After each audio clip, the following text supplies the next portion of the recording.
Hello student, स्वागत है आप सभी का आपके अपनी यूट्यूब चैनल एमपी टीच पे। जैसे कि आपको पता है, आपका आज पहला पेपर 18 फरवरी को हो चुका है। तो मैं आपको जो नेक्स्ट एग्जाम होने वाला है 22 तारीख को, वार्षिक परीक्षा 2022-23, यानी कि क्लास 10th और विषय रहने वाला है मैथमेटिक्स। तो इस वीडियो में मैं आपके लिए मैथमेटिक्स क्लास 10th का पेपर का सॉल्यूशन पूरा देने वाला हूं। तो क्या करना है, आपको सिंपली वीडियो को अंत तक देखना है, साथ ही साथ चैनल को सब्सक्राइब करना है। टाइम समय 3 घंटे रहने वाला है, पूर्णांक 80 रहने वाला है। अब आएगा आपका सही विकल्प चुनिए, यानी कि पूरे क्वेश्चनों के आंसर 32 अंक के, 2 अंक के, 3 अंक के, 4 अंक के क्वेश्चनों का सॉल्यूशन आपको इस वीडियो में देखने को मिल जाएगा। पहले आने वाला है सही विकल्प चुनकर लिखिए। तो इसमें मिलने वाला है पहला कि दो संख्याओं ए और बी हैं कि ए इंटू बी कितना दिया गया है दोस्तों आपको 32, यानी कि 32, और एलसीएम ए कॉमा बी 8 है। तो एचसीएफ ए कॉमा बी क्या होगा दोस्तों, इसका एक सूत्र होता है, सूत्र के माध्यम से इसका आंसर आपके लिए आ जाएगा। देखिए ए इंटू बी, अब यहाँ पे सूत्र क्या होता है, सूत्र होता है दोस्तों दो संख्याओं, देखिए मैं यहाँ पे सूत्र लिख के इसका आंसर लाऊंगा, दो संख्याओं का गुणनफल। यानी कि इसे यदि अपन सिंपल करना चाहें तो हो जाएगा ए इंटू बी इक्वल क्या हो जाएगा, एलसीएम और इंटू एच सी एफ। ठीक है, अब ए इंटू बी का मान कितना आएगा दोस्तों 32 हो जाएगा, इक्वल क्या हो जाएगा H C F into L C M. अब यहाँ पे एल सी एम दिया गया 8 और इंटू क्या हो जाएगा एच सी एफ 8, इसके यहाँ पे ले आएंगे हम अपॉन में, तो 8 से काट देंगे 4 बार, तो H C F equal to कितना आ जाएगा दोस्तों 4। अब 4 आंसर आ रहा होगा ऑप्शन में, 4 आंसर आपका यहाँ पे ए वाला ऑप्शन सही हो जाएगा। दूसरा आ जाएगा ए बी, ए पी का मतलब होता है सारवंतर श्रेणी, 3,1,-1,-3 का सारवंतर है। अब दोस्तों सारवंतर कैसे आएगा, इसका आएगा D2-D1 कर देंगे।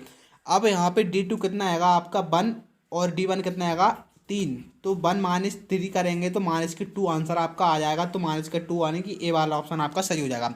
तो इस तो पूरा आंसर देने वाला हूँ। अब आ जाएगा आपका नंबर 3, श्रेणी 3,6,9 का कौन सा पद बात, यानी कौन सा पद 27 है। अब दोस्तों आपका क्या दिया गया है, यहाँ पे ए एन कितना दिया गया है 27, ए दिया गया है 3 और डी दिया गया है 3। तो इसका सूत्र रहता है ए एन इक्वल टू कितना हो जाएगा ए धन एन -1 इंटू डी। अब ए एन कितना दिया गया है आपके लिए 27, ए एन दिया गया है 27, ए का मान दिया गया है 3 और n-1 ज्ञात करना है, और डी का मान दिया गया है 3। ये 3 आएगा इस साइड तो कितना हो जाएगा, ये 3 आ जाएगा इस साइड, तो ये हो जाएगा माइनस का। और इस प्रकार से दोस्तों आप देख रहे होंगे यहाँ पे जगह नहीं होने के कारण मैं ऐसा कर रहा हूँ। अब यहाँ पे 27 में से 3 जाएंगे, कितने बचेंगे 24। ठीक है, 24 इंटू n-1 3, ये 3 आ जाएंगे इसके नीचे, ये काट देंगे, कितने हो जाएंगे 8। ठीक है, ध्यान रखिएगा 8 इक्वल टू n-1। अब ये एक माइनस का 1 आएगा इस साइड, तो ये हो जाएंगे 9 इक्वल टू n, यानी कि n का मान कितना आ गया है 9। तो ये हो जाएगा दोस्तों आपका 9वां पद, यानी कि डी वाला आंसर आपका यहाँ पे सही हो जाएगा। नंबर 4 आता है कि बहुपद x² - 3 के शून्यक होंगे। अब दोस्तों x² - 3 इक्वल टू 0 रख देंगे।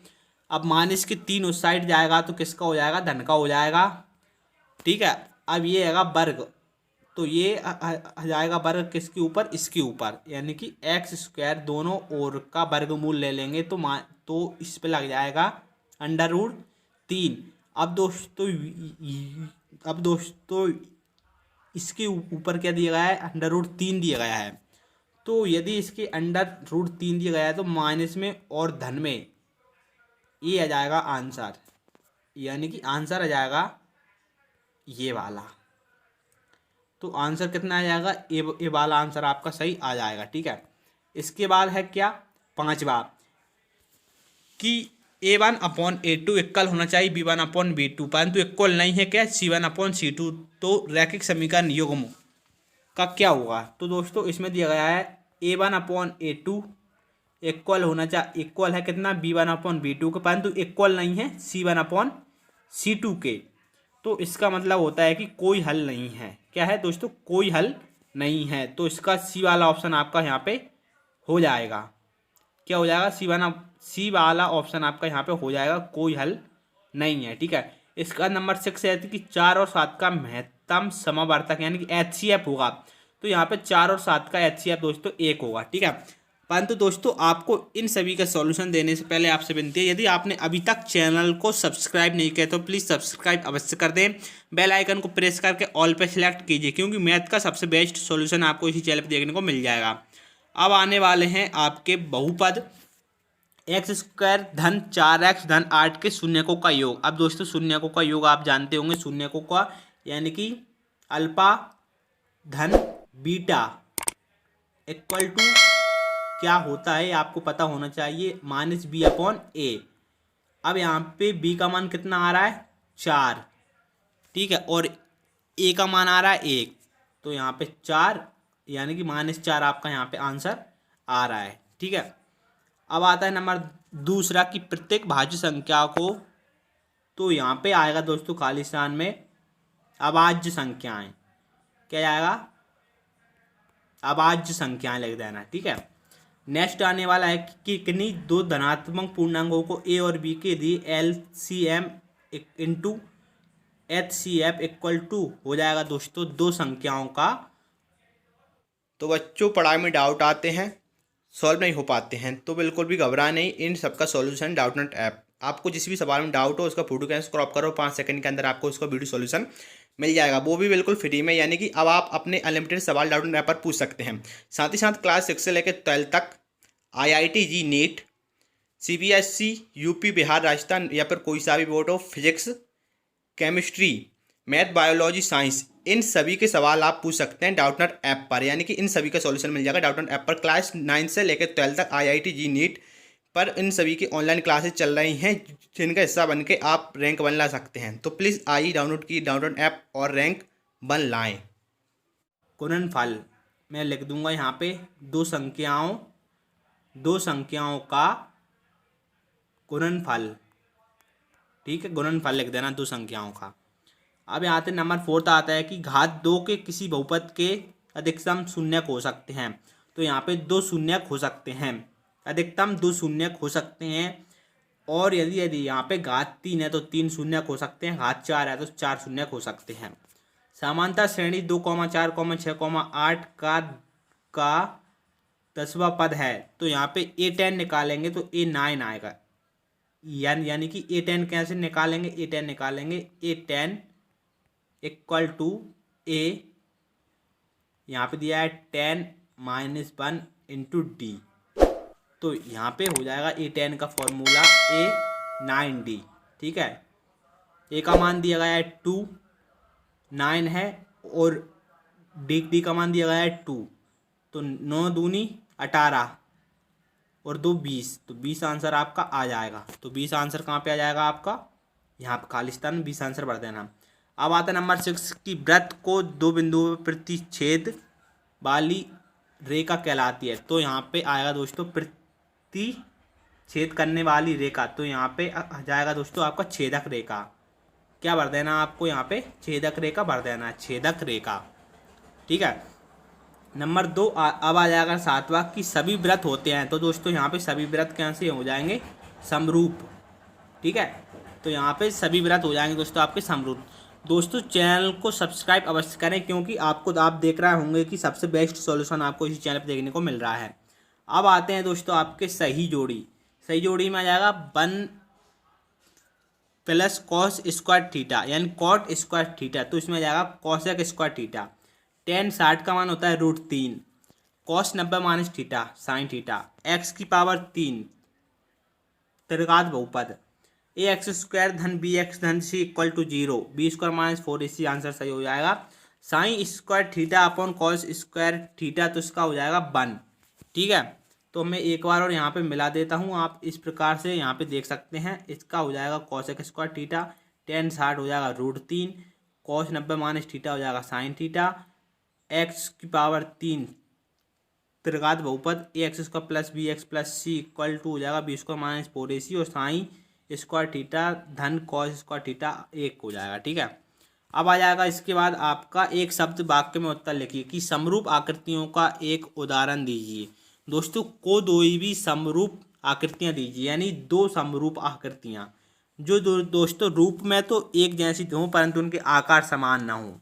ठीक है, रूप में कैसे होना चाहिए, गोल होना चाहिए।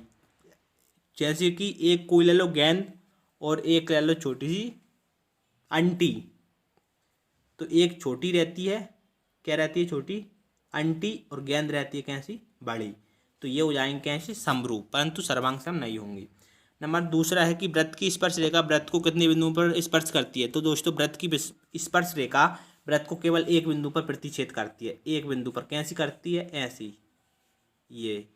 ठीक है, नेक्स्ट आता है कि द्वैघात समीकरण का मानक रूप लिखिए। तो द्वैघात समीकरण का मानक रूप हो जाएगा ए एक्स स्क्वायर धन बी एक्स धन सी इक्वल टू 0। ठीक है, नेक्स्ट आने वाला पाइथागोरस का कथन लिखना है। तो इसमें हो जाएगा, लिख देना कर्ण का वर्ग इक्वल टू लंब का वर्ग धन आधार का वर्ग। ठीक है, आपको तो याद ही होगा।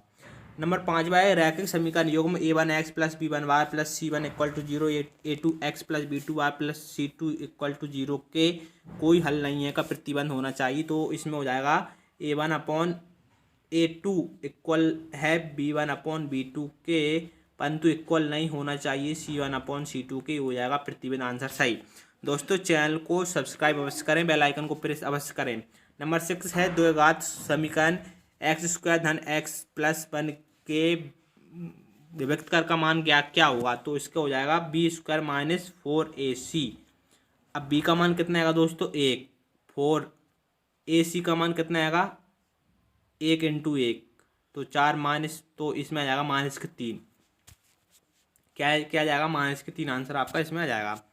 नंबर 7वां है कि बिंदुओं 1,4 और 2,3,2 को मिलाने वाले रेखाखंड के मध्य बिंदु के निर्देशांक क्या हो जाएगा। तो 0,0 लिख देना बिना सोचे समझे, 0,0।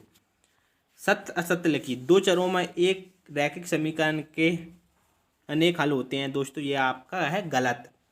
दूसरा है स्पर्श बिंदु से होकर जाने वाली त्रिज्या स्पर्श रेखा के समांतर होती है। स्पर्श बिंदु से जाने वाली त्रिज्या स्पर्श रेखा के समांतर होती है। दोस्तों ये आपका गलत है। ठीक है, क्योंकि वो लंबवत होती है। घात 1 के बहुपद को द्विघात बहुपद कहते हैं, यह भी आपका है गलत। नंबर 4 है सभी सर्वांग सम आकृतियां समरूप होती हैं, परंतु इसका विलोम सत्य नहीं है, ये सत्य है। बहुपद a x square plus b x के शून्यकों का गुणनफल सी अपॉन ए है, बिल्कुल सत्य है। नंबर 6 है कि श्रेणी 2,2, तो दोस्तों ये आपका असत्य हो जाएगा। ठीक है, अब इसके बाद 2 नंबर के आएंगे और इसके बाद आएंगे 3 नंबर के, 4 नंबर के। तो दोस्तों आपको 2 नंबर, 3 नंबर और 4 नंबर के क्वेश्चनों का सॉल्यूशन मैं नेक्स्ट वीडियो में देने वाला हूँ, क्योंकि यदि मैं इस वीडियो में आपके लिए सॉल्यूशन दूंगा तो वीडियो काफ़ी लंबी हो जाएगी। तो आपको 2 अंक, 3 अंक, 4 अंक के नेक्स्ट वीडियो में सॉल्यूशन देखने को मिल जाएंगे। प्लीज़ चैनल को सब्सक्राइब कीजिए। आप देख रहे हो कितनी बेस्ट सॉल्यूशन आपको चैनल पे देखने को मिल रहा है। धन्यवाद, मिलेंगे हम आपसे नेक्स्ट वीडियो में।